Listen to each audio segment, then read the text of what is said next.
Hi, I'm David Fleming from Disciples Ignited, where we are focused on Jesus, advancing his kingdom, and preparing his disciples. Now, over the past few videos, we've been dealing with those prophets that had special ministry to David. They were, of course, Prophet Samuel, Prophet Gad, and Prophet Nathan. We've been dealing with them and the special ministry that they did have to David, but today I just want to re-emphasize the fact that David surrounded himself with these prophets for good reason, because he needed men that he could really hear a true word from the Lord. He needed men that he knew would not compromise, but would stay true to the Lord, but also men that he could trust to stay true to himself.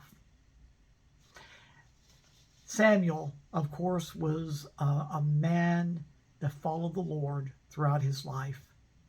So was Gad the seer. So was Nathan.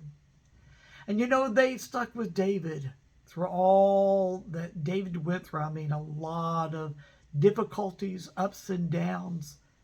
But what I want to point out today is they even stuck with David when David sinned. Especially, again, Samuel passed on. But later on in David's life, when he committed adultery with Bathsheba and even killed her husband Uriah the Hittite, we find that Gad the seer and Nathan the prophet, they stuck it out with David. They didn't forsake him. Oh yeah, in fact, Nathan was the one that the Lord sent with a message of severe judgment against David. So it didn't mean that they were compromising their integrity with the Lord.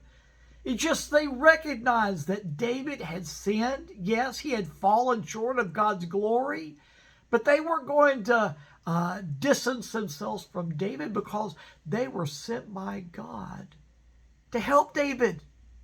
And that's exactly what they were going to do. When David sinned, they stayed with him, knowing that the Lord was going to deal with David, most likely through their ministry, which the Lord did. Thank God for the ministry of such prophets who are true to the Lord and won't compromise the word of the Lord just to fit in and to be politically correct. Thank God for prophets such as Nathan and Gad.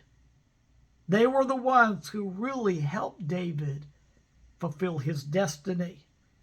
Thank God for leaders who are humble enough, like King David, to receive ministry like Gad and Nathan were sent by the Lord to give him, especially when it's a rebuke. See, it's easy to hear a word from the Lord when it's what you want to hear.